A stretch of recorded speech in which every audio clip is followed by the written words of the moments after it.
Welcome back to Cosmoholics Anonymous. I am your favorite new mama, Bougie Vintage. There's probably lipstick on my teeth. Let me check. And today's video is a story time. This is actually a really short story. As you read in the title, I did try to object at a wedding.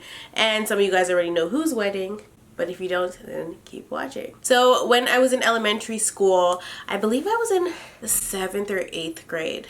At this point, my parents had been divorced, and I guess I'll give you guys a little bit of a backstory. So sometimes my sister and I would have to go stay at my father's house, and that was because my parents they had joint custody of us. So we went to go stay at my father's house. If you guys haven't seen my previous story times about this man, like my deadbeat dad the pastor, and the church strike back, and any other story that I've mentioned him in. My father is a pastor. We use this term very lightly on this channel. And well,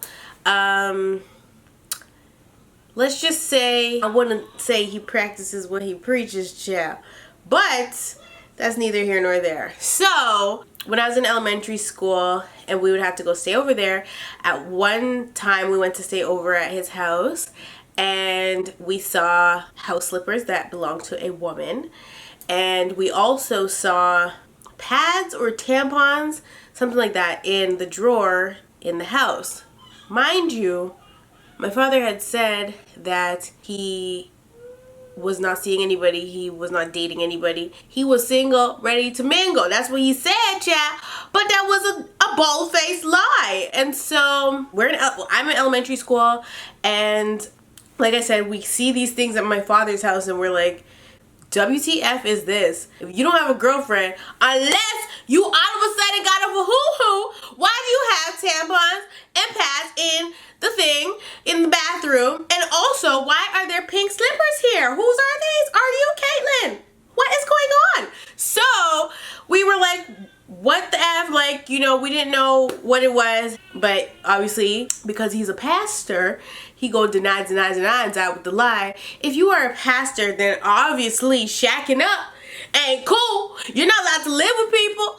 I mean, you're not allowed to live with anybody that's not your wife or your husband, and you're certainly not allowed to keep things at their house like toothbrushes and stuff, child. Y'all supposed to live in separate homes until y'all get married, then y'all be one and united and all that stuff. But he was single with pink house slippers at his house.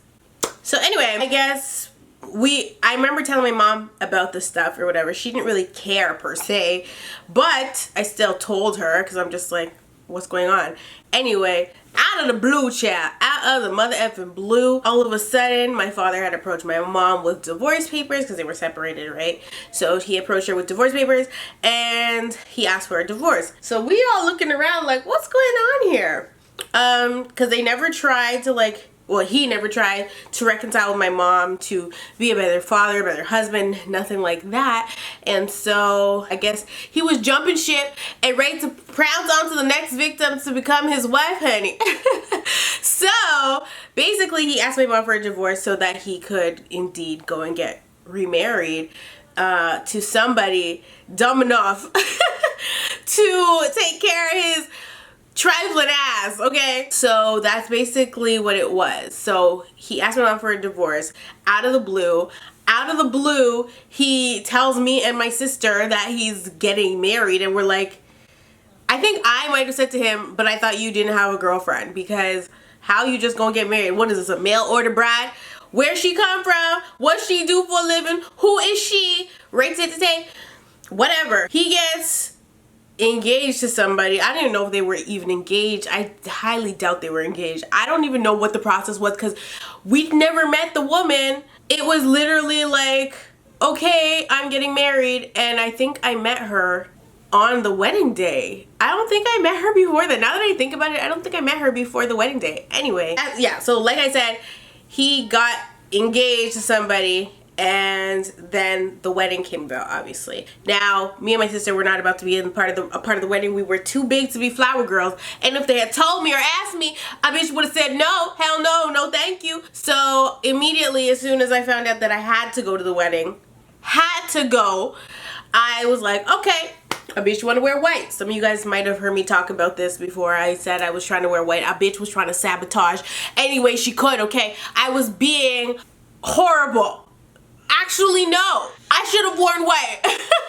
But whatever. So, when I said to my dad, I want to wear all white, I was trying to keep it cute. I was like, yeah, I want to wear white. I feel like wear white. I was trying to act clueless, like I didn't know what it was. And my father was like, you want to wear white? And I was like, yeah. And he's like, no, he wasn't having it. So then I decided I would wear all black instead. I said, I'm gonna wear all black, okay? Because bitch in mourning, okay? A bitch is in mourning. This is not something I want to do. So I decided I would wear all black. So my father takes us out. I remember going to like Le Chateau to try to find an outfit. I'm in the 7th grade, 8th grade, whatever. Like, wasn't nothing at Le Chateau for me. I don't even remember where my outfit came from, but I sure did buy an all black outfit. Hello, hi, how are you? Anyway, the whole time leading up to the wedding, I'm thinking, how can I either put a stop to this wedding, scare the whole away, or, you know, just sabotage on all levels. You know, my whole thing was just to, like, if I got to wear white, I wouldn't have been trying to do anything else, you know. That would have been my thing. I just wanted to show her who that bitch was, and that bitch was I, and I am her, and she is me, okay? And so that's all I was trying to do, but it wasn't working out, okay? I got stopped in my tracks. My father put a whole ass stop to it. So we had to move from plan A to plan B, and then B ended up being plan C. And plan C, after sitting there for hours and thinking, how can I fuck this wedding up? The only thing I could possibly think of was the shit I see in movies. And what was that? None other than say, I object! My head was off camera just now. That's irrelevant though. That was my thing. I planned this out. I was like, when it's time for the wedding and we sit in the church and everybody's ready and everybody wants to be like looking at the bride walking up the aisle, the bride gets to the end of the aisle and she's there standing there with my daddy. When the pastor asks, is there anybody here that wants to object? I'm gonna stand up and say, I do, sir, and here's why. So I'm gonna get into why right now. So basically, the reason I wanted to object to this wedding was for a number of reasons. One, like I said, we ain't met the hoe. Two, my daddy had no right to be getting married to anybody, okay? And it wasn't that I wanted my parents together. That was the thing. It's not like I wanted my mom and my dad to be together. I love that they were apart. My whole thing was that my father wasn't a good man to me. I didn't think that he deserved to just up and go and be in a whole new relationship and get taken care of like my mom took care of him. I was trying to, matter of fact, I was trying to help the bitch, okay? I was trying to save her. I was trying to be Captain Save-A-Ho, but my plan fell through the cracks. Was I finished? I don't think I was finished my thought just now. Oh yeah, the reason that I wanted to object. So I felt like my father wasn't a good man. I felt like he shouldn't be able to just go and marry somebody because my father's whole thing was he doesn't believe in secular work. And so I just felt like if you can't even take care of your home, why the hell is there being money spent on this wedding? I'm gonna assume this woman paid for the wedding herself because my daddy ain't had a dollar to his name that belonged to him, okay? So I'm gonna assume the lady bought everything because she was an RN, so she had the shmoney henny. And so I was like, he found a sugar mama. And so I was like, no, this is a sugar mama situation. Though I was only in the 7th or 8th grade, I knew who my father was. I've always been quite wise, so I just knew what was going on, and I never needed for my mom to tell me anything. Only when I got older did I ask my mom certain things and she would tell me what I needed to know or the answers to my questions, but I'm very intuitive that way. Anyway, I seen what happened with my mama, and so I was just like, ain't no way this man is about to get a new sugar mama and live off of her. And I just felt like that was a good enough reason to object at a wedding. I thought that that would be fair. I felt like when they asked me why am I objecting, it would be because my father is using the woman. And that was what I was gonna say. He's using her. He needs somebody else to carry him to the next stage in his life. He can't stand on his own 2 legs. And so that's what I was going to say. But I didn't get to. And here's why. So I had told my sister that I'm planning to object, and I guess she told my auntie, So they knew that I was planning on doing this, but I didn't know that they knew that I was planning on doing this. So we're in the church and we're sitting there and I'm listening. When I say I have my ears glued to the pastor's mouth that is officiating the ceremony, I have my ears glued. I'm listening to hear when he's going to ask if there is anybody that objects to the ceremony or the wedding or whatever, the union, whatever you want to call it. And so I'm listening and I hear that it's approaching, but only because of what I hear in the movie. You know how the movies are, right? So I hear that it's approaching and then I hear him say it and I'm literally about to stand up so that I can say, I object. Girl, if my aunt didn't have me pinned down in the on the church bench, she's literally squeezing my leg and making sure I didn't get up, and I was like, ow. And so I wanted to just yell out, obviously, but I couldn't do that. I wanted it to be dramatic. I wanted to stand up and say, I object.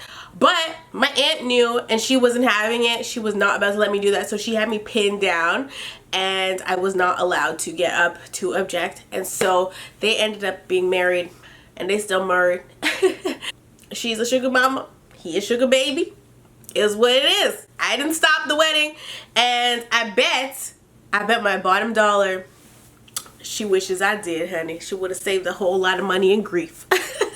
But that's basically the story time on the time I tried to object at a wedding. It was my father's wedding.